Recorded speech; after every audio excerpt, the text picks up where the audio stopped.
in all forms, and I'm very eager to dive into this conversation. And so with that, let's roll tape.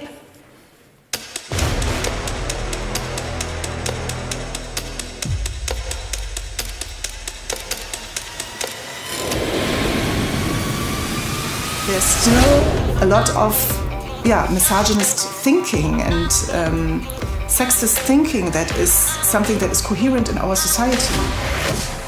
The rising threats facing female journalists. The attacks are personal. The danger is real. Around the world, female journalists are targeted with hate and violence. All around us. Not just for what they report, but for who they are. There's an acceptance also that women deserve this kind of violence. Can justice systems fight back? Will newsrooms and governments step up? Breaking barriers, building bridges. What tools exist to protect safety and sanity for women in journalism? Together we see. Let's dive into the discussion.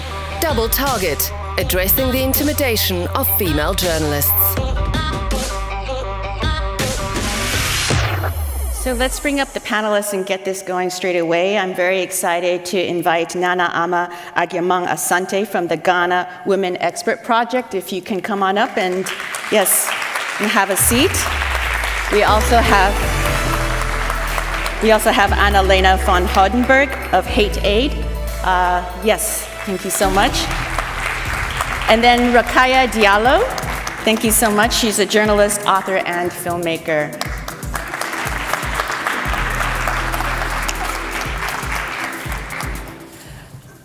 All right, so we're just going to get started with, I'm going to ask each of you to introduce yourselves and tell us a little bit about the work you do. So Rakaya, why don't you give us a go and a start? Good morning. Thank you so much. I'm very glad to be part of that panel. It's a very important topic, and I'm sure that we have so many things to share. So as you said, I'm a journalist. I'm French. I'm based in France. I confronted from the beginning with the systemic barriers, being a black and Muslim journalist in a predominantly white country. Just the fact that I addressed issues related to race, to gender, and to human rights in general made me the target of online cyberbullying from the very beginning. But it came obviously from the far right, which was something that I expected, but not only from the far right. So it was online, it was also from the mainstream sphere, and it took different forms. So in my country, I was one of the first public personalities to sue someone over rape threat on Twitter. It was in 2013, and I was fortunate because I was able, materially, financially, and mentally to have a lawyer and to find a person. So we had a trial, and I made a documentary out of of that issue to address hate online in general. And the person was sentenced. But to me, it was just exposing how being a woman and being from a minority was a multiplier of online threat. Especially, there is an Amnesty International study that says that women are more likely to be exposed to online violence than men, but among women, non-white women have 34% of chance to be exposed to violence, and black women 84%, which means that as a black woman, whatever you say publicly exposes you to much more hate than anyone else. The other forms of hate that I've been exposed to are judicial threats. So I've been exposed to what we call SLAP trials, which are defamation trial that you face because you speak up and someone tries to intimidate you and sue you. I have been facing many trials, and I think it's something that we will discuss. I also have been surveilled by foreign countries. And I've also been exposed to, it's a very specific case, but to government-funded cyberbullying by an organization which was funded by my own government. And it's like, so I decided to prosecute the government, but it's still, it's still being investigated by like a body that is supposed to deal with financial misuse. So it's many forms, and I'm still fortunate to be able to be here to expose what I experienced, because there are many activists, journalists who are not even able to defend themselves and to speak publicly, and especially in that international platform. And Elena, tell us a little bit about you and Hate Aid. Yes, thank you very much. Thank you for the invitation.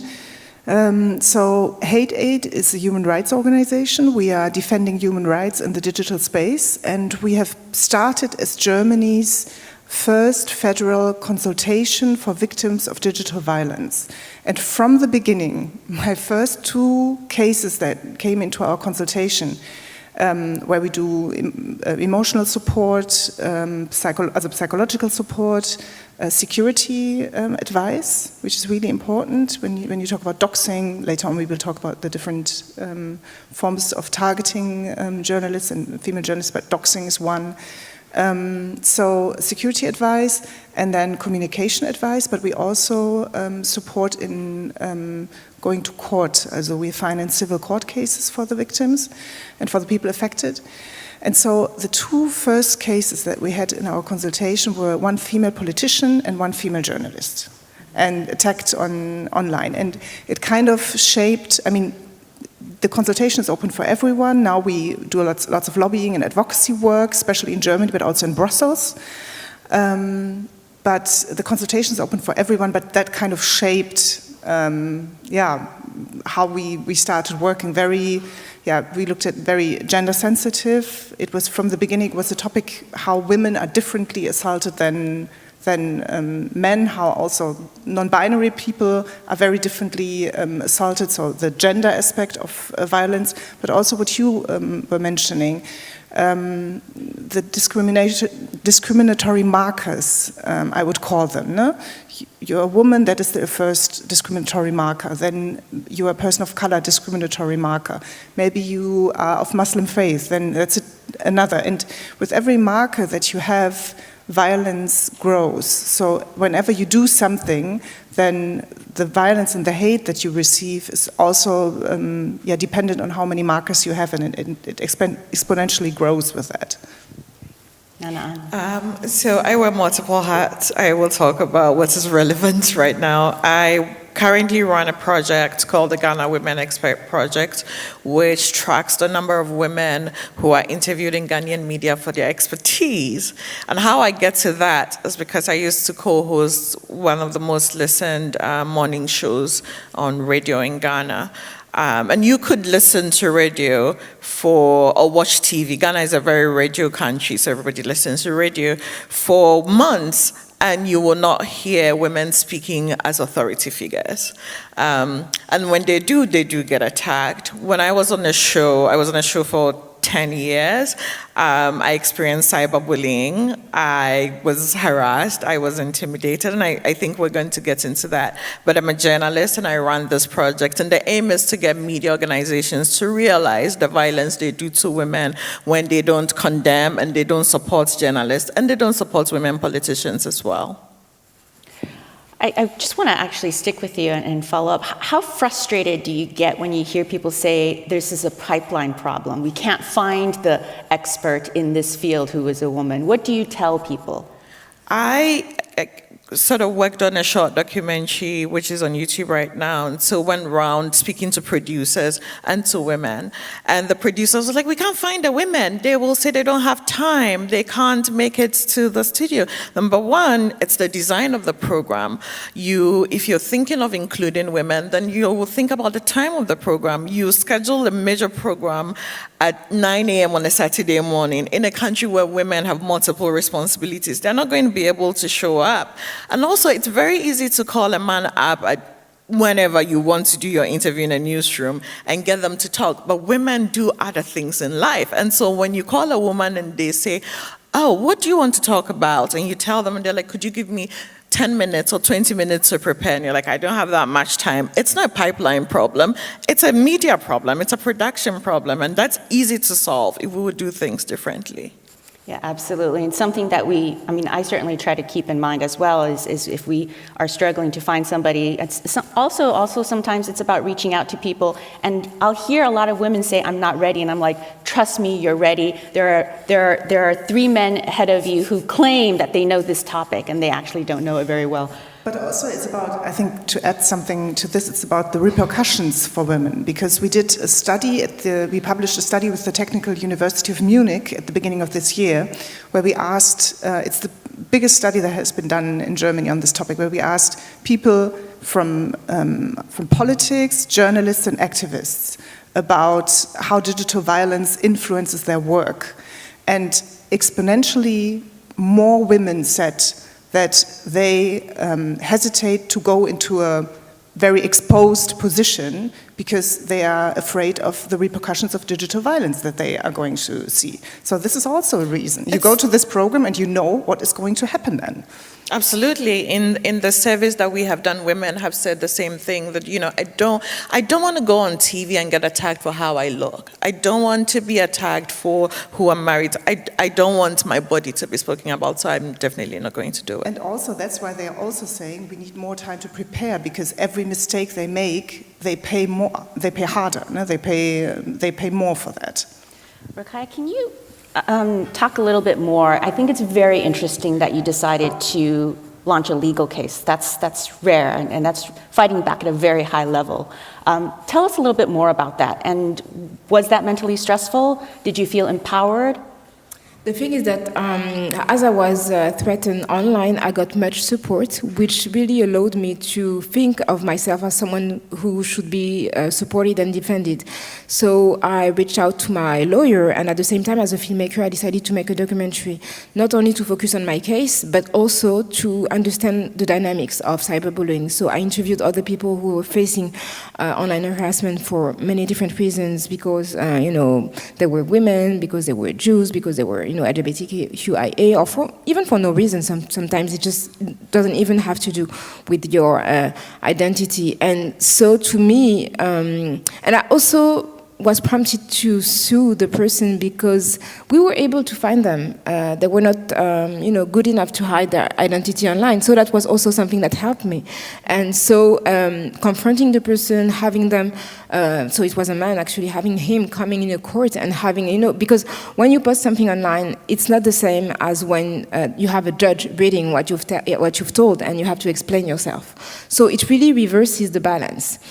But I can also tell about other legal initiative that I took that didn't go that well. For example, I've been defamated against in many different occasions, accused of many things, of being, it's like the reversion, like as an anti-racist and anti-sexist woman, I'm accused by white people of being racist and of being sexist.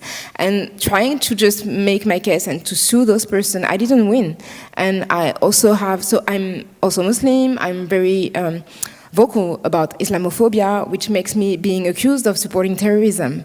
And there is a very famous philosopher who accused me of arming the hands of terrorists. And I sued him, I appealed, and it was released. So I'm really considering, it was just a couple of weeks ago, the second release, I'm considering just going to the Supreme Court, because to me, even if I don't win, it's a way first to document what's going on, because, accusing someone of something like that is something, but having, spending hours in a court, in a trial, trying to justify that, to me tells a lot about the time we're going through.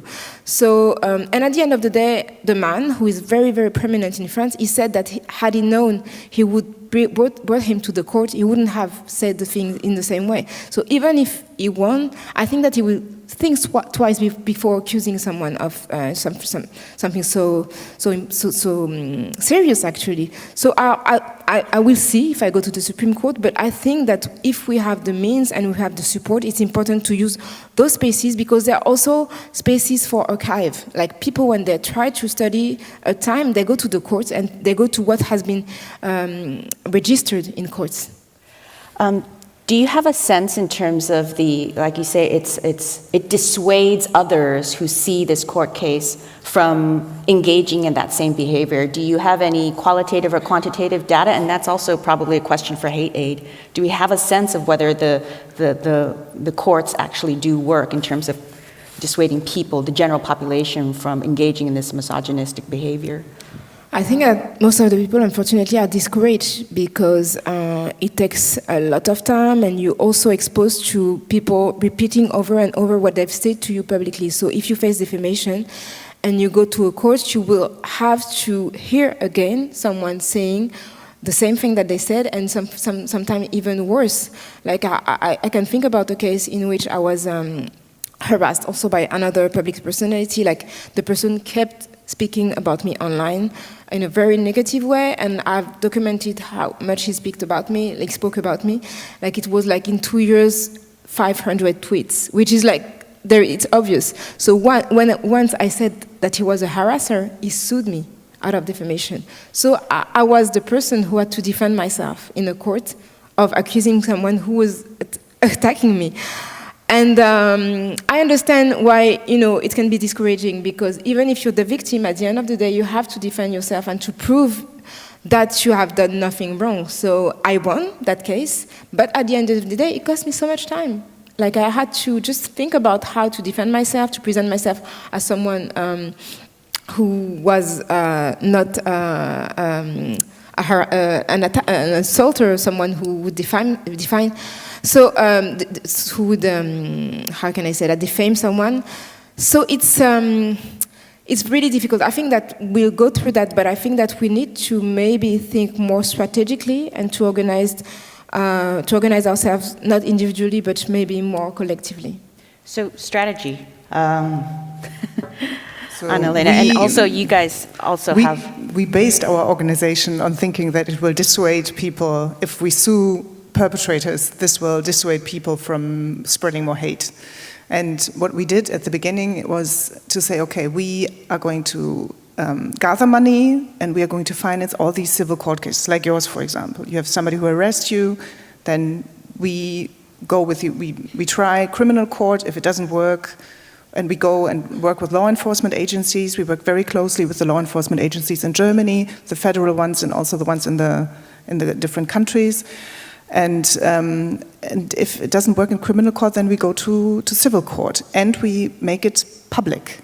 So we also support public politicians, very well-known politicians, very well-known journalists, and we also encourage them to talk about it so they can be influencers for others. That they can use their reach on social media and talk about this and say, okay, we are not going to let this happen to us. Because what we are seeing also on social media is a normalization of violence against female journalists, but also against politicians, against other public figures. So as long as the courts don't act, as long as we don't go to the courts, then at some point people will feel like this is normal. And we've already reached this point, because now we have done, I think, 250 court cases. We went to the Supreme Court and we won with a female politician, and it was a landmark case in Germany. And all other cases now that we do now with female politicians and journalists, you can see it, because it was the first court didn't accept that it was sexual harassment and misogyny, so they didn't see it as a hate crime. And they said this is all covered by freedom of speech. And so we appealed and appealed and appealed, and then the Supreme Court looked at it and said, okay, well, the other courts have judged this on the grounds of the analog world, but now we are in the digital space, and there are other rules for the digital space. Because when somebody harasses you, when somebody spreads lies about you, the whole world can see it. So the reach is completely different if I'm going to do it in a private space. It's also the written word. So there were certain categories where the Supreme Court said they didn't judge it right, and we appealed, and then we won the whole case, and it really changed how now courts in Germany are looking at these cases. So I think it's really, really important, and you asked for qualitative expertise or quantitative. We don't have them in these cases, but we can see them from other fields. For example, if we look at file sharing, where a lot of people 10 years ago used to download music and videos and things all the time, and it was illegal, and everyone felt that, but everyone is doing it, so... It's like changing the norms. Exactly. And then all of a sudden, in Germany, we had all these civil cases, and everyone knew someone who had to pay something because they downloaded music, and all of a sudden everyone went to Spotify or to Netflix. So, and this is kind of what we are aiming at in Germany as well. sue people. Also, this is very important for the courts, because then they have to deal with these cases, and they usually don't have a lot of experience because they haven't judged a lot of cases in the digital space. So create new, new jurisprudence. And also what we do is we sue the platforms. Because this is the other topic. No? If you go to the courts and go to have a criminal or civil case against the perpetrator, your content is still going to be online, even if he has been condemned. The content is also online. So it's also about the visibility of the content, and there the platforms come into play. And we've talked about the sort of big legal stuff, but Nana, I'm wondering if you, feel free to comment on the legal stuff, but also I'd love to ask you about what is the responsibility of editors and newsrooms? Can they help, and how can they help? Well, I think I wish somebody had told me before they shoved a microphone in my hands and put me in a studio to do the work that I did. Our show is a politics and policy heavy show, and so you're grilling politicians, you are interviewing ministers, you are analyzing policy issues. You're going to be hard and critical. I wish somebody had told me what to expect down the pike, and somebody had said, these are the resources available. And so that would be the responsibility of editors in a newsroom to say, well, because you're doing this, and because we live in this new age where we are all online, you might get attacked. And when you do, these are the kinds of things that we can do for you. And so we will support you to file a complaint with the police. And in cases where we can identify the people behind these accounts, just like in your case, we will proceed to take them to court so you can hold them accountable and get some justice. And also set a precedent so that it doesn't happen to anybody. I didn't get any of that, and I don't see media outlets doing that. So I think that's one responsibility. Defend your journalists, train them, give them digital training so they can survive online, but also outright come and condemn when these attacks are going on. We don't hear that often, at least in the Ghanaian context. We don't hear that often that, journalists are attacked online or attacked by politicians, and media outlets, out of fear of retribution, I guess, choose to stay quiet. At least I was encouraged not to, make noise about it. It will just go away. Because it shouldn't be about you. Yeah, exactly. You should never be the story. And I wish I had been the story. I wish I had done what you did. I wish I'd gone to court. Because it was, the mental weight alone is unbearable. But, you're not supposed to be the story. We don't have protection for you. So, just keep your head low, endure it, and you'll survive. But I think media outlets have a responsibility to better protect the journalists that work for them in working with law enforcement and with state agencies to make this happen. I want to take a pause now because this is not the only conference that has this kind of panel talking about the intimidation of female journalists or female professionals. And I actually want to flip things around and focus a little bit on the glass half full. I personally feel there are advantages to being a female journalist. When you're out in the field, especially in many developing countries where it is very patriarchal, the women will not speak to male journalists. They'll only speak to female journalists. The ability of a female journalist to walk into a conflict area where men are carrying guns and sort of bring the temperature down to calm people in that room so that you can conduct an interview. You can go into the kitchen in a way that a white male journalist cannot. So I see being a female journalist as an asset and a superpower. And I want to actually sort of flip a little, because we've been focusing on being attacked all the time, and we are not victims here. So I would love to go down the line and ask each of you what you think makes you the superpower. What is great about being Black and female, and so on and so forth. Rakaya, I'm going to start with you. Thank you for bringing that perspective.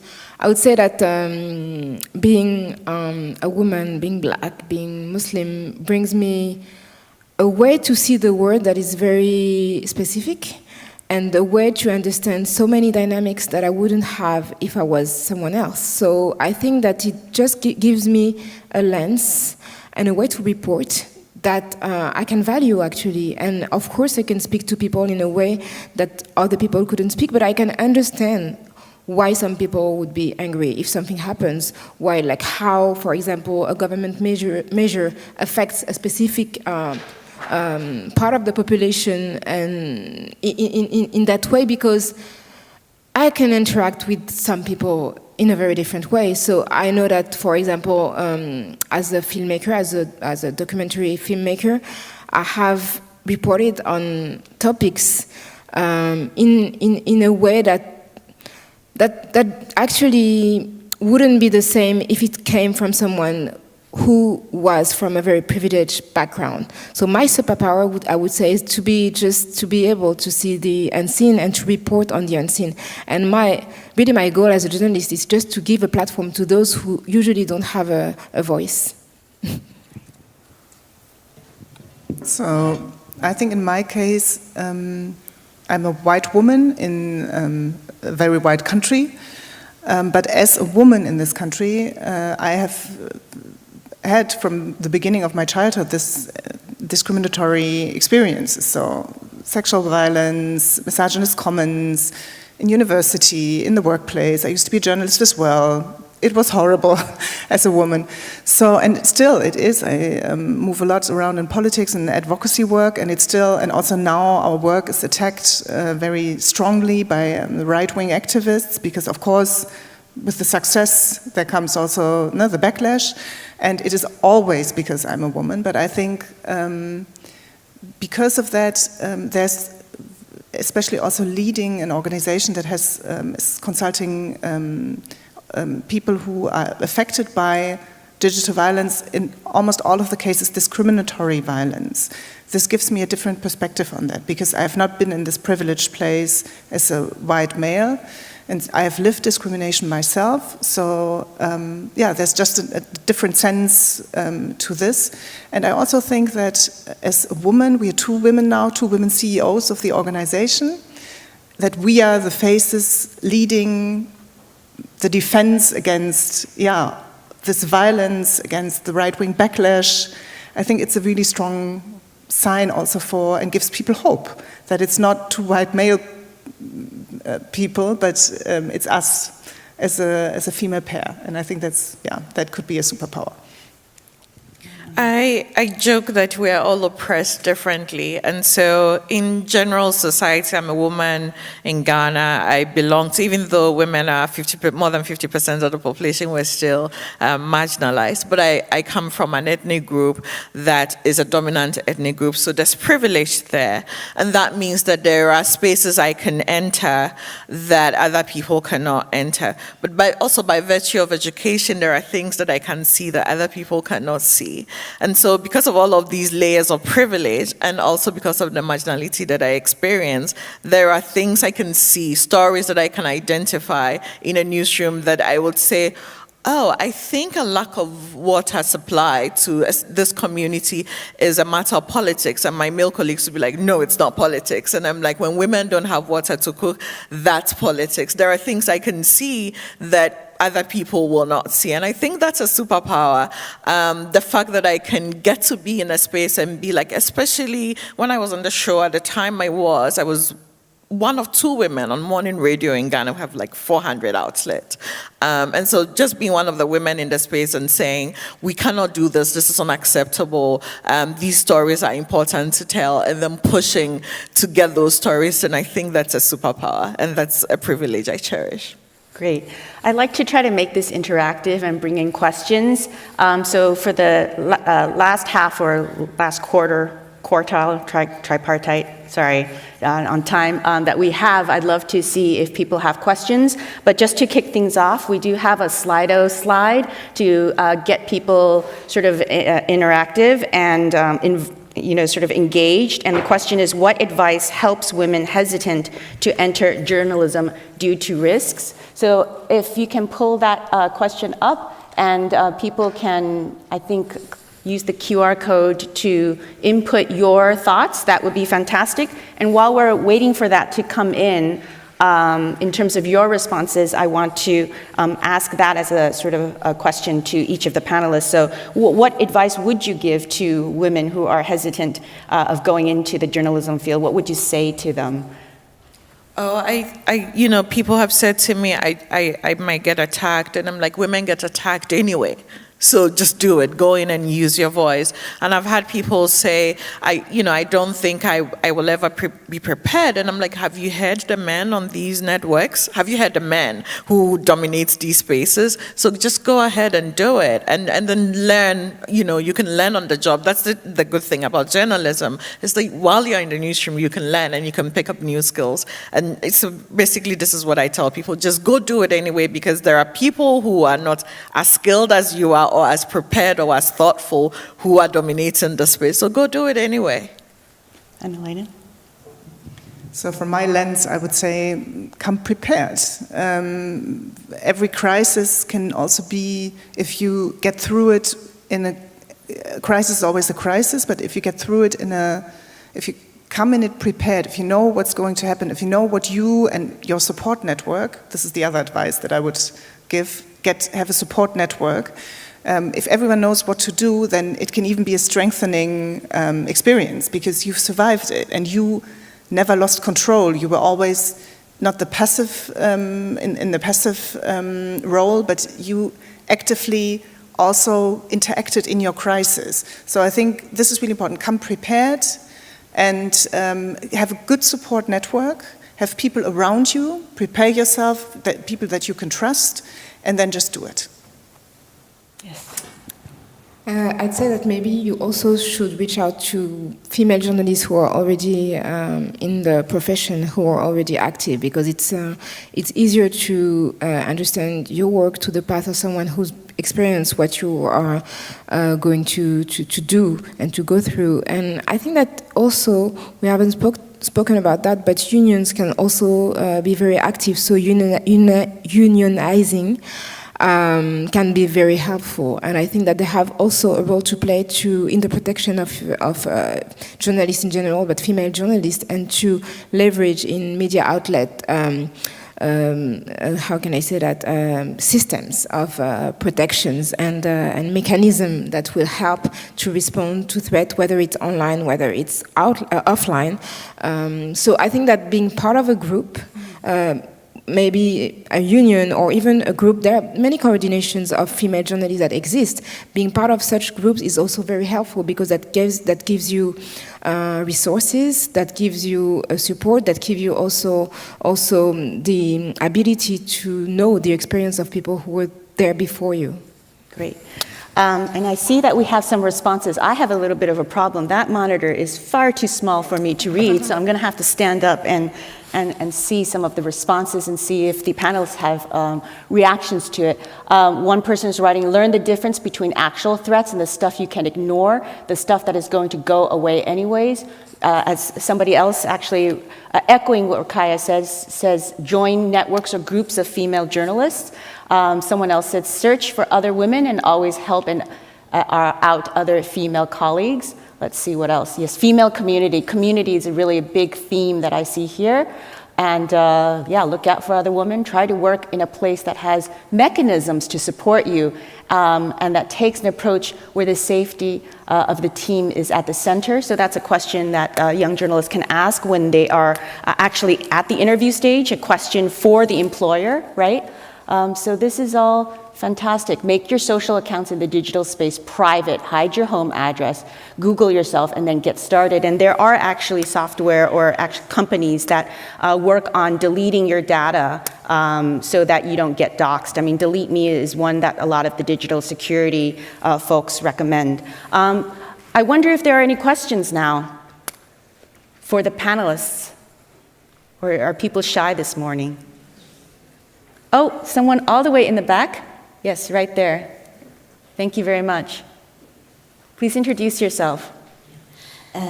My name is Xiaoying Zhang. I work for International Relations Deutsche Welle.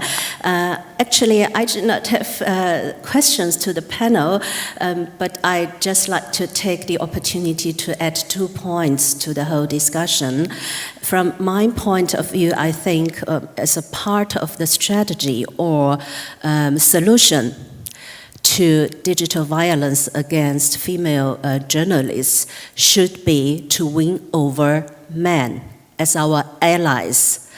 And as we know, most of the intimidations online or even offline come from men against women or female journalists. So I think one of the initiatives launched by UN Women, which is called He for She Ambassador, for example, is a good example, and our TV host, Jafar Abdul Karim, is one of them, and he hosts several formats on DW Arabic. That's one point. The second point is we, as a media organization, for example, SDW, we have tried to find ways to encourage female journalists to do more, to be more self-confident. That's one of the reasons we joined the BBC 50/50 project 3 years ago, and a community of joining of the editorial teams who have joined this challenge is growing and growing. That is, from my point of view, also a very great part of the solution. Thank you. Yeah, actually, let's turn this into a question. I wonder, are newsrooms working with each other in France, for example, on this kind of matter, and also in Germany, in Ghana, if you guys can talk about that? From what I know, I don't think so. I think that you have networks of women journalists which exist across newsrooms. You also have a new network of non-white journalists, which is very recent, which exists across the landscape.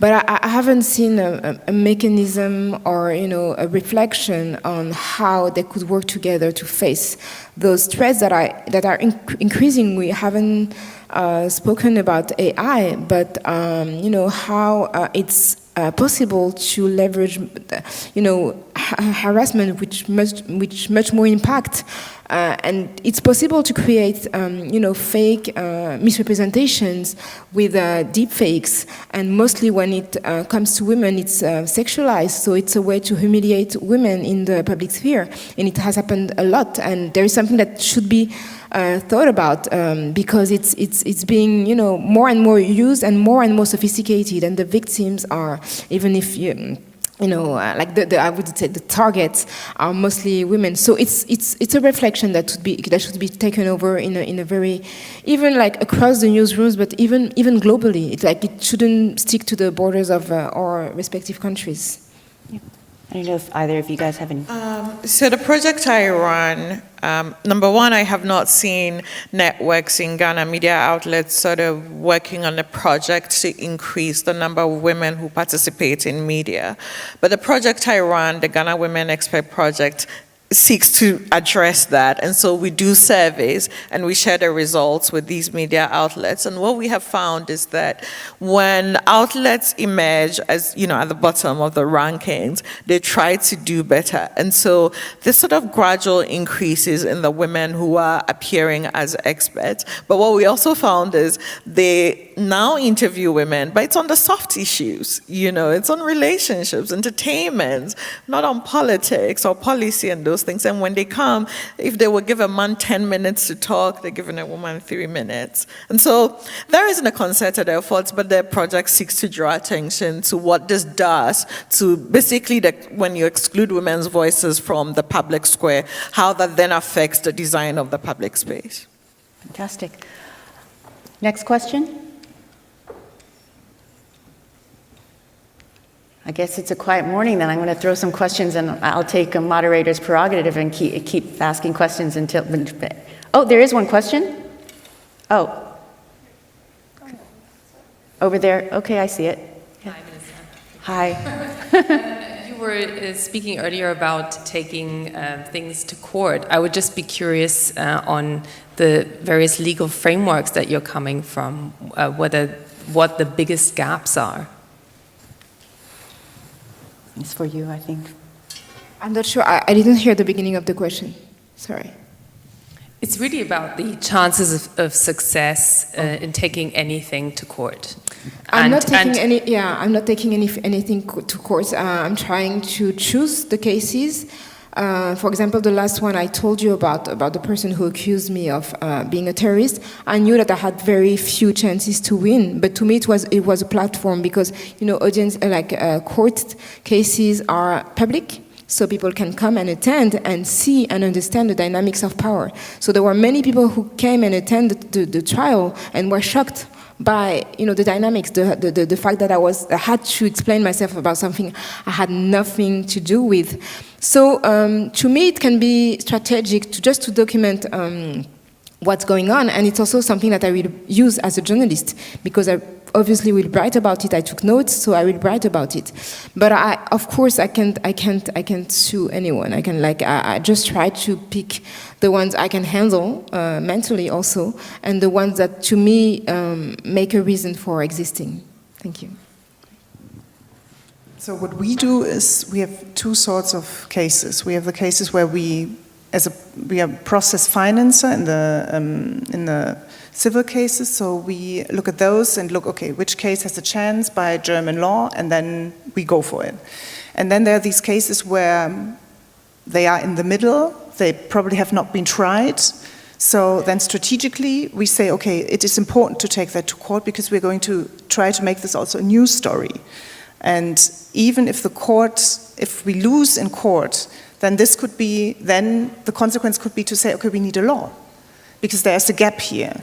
So use these strategic cases to say even a loss can be a win later if you then start a discussion in society that there's a gap here, and we are in a new field in the digital space. There's still a lot of legislation that and a lot of practice in law that has not been done in all of the countries. So this is about how we do it, and we have changed legislation. I mean, 3 years ago, there was a whole new package of legislation passed because we had so many women in our consultation who came in and were threatened with violation online. And that was not a crime in Germany, because in the analog world, this didn't happen to women a lot. So to violate you, nobody came to you on the street and said that to you. But online, that became an increasingly huge problem. And so what we did was, we couldn't tell the women to go to court because, they would lose. We still filed the cases anyways, because to make a stand filed criminal charges. And then when this new law package was, when that came up to discussion, we were invited to the German parliament and we said, okay, we need a new law here, because there is a new incident that is really harmful to women and it needs to be criminalized. And now we can tell all the women that come into our consultation, yes, no problem, we file criminal charges because we have this new law.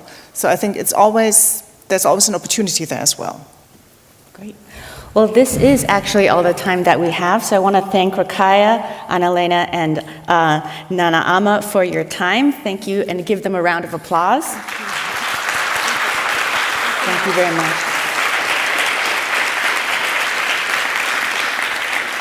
And right now, we actually have a break for about 15 minutes.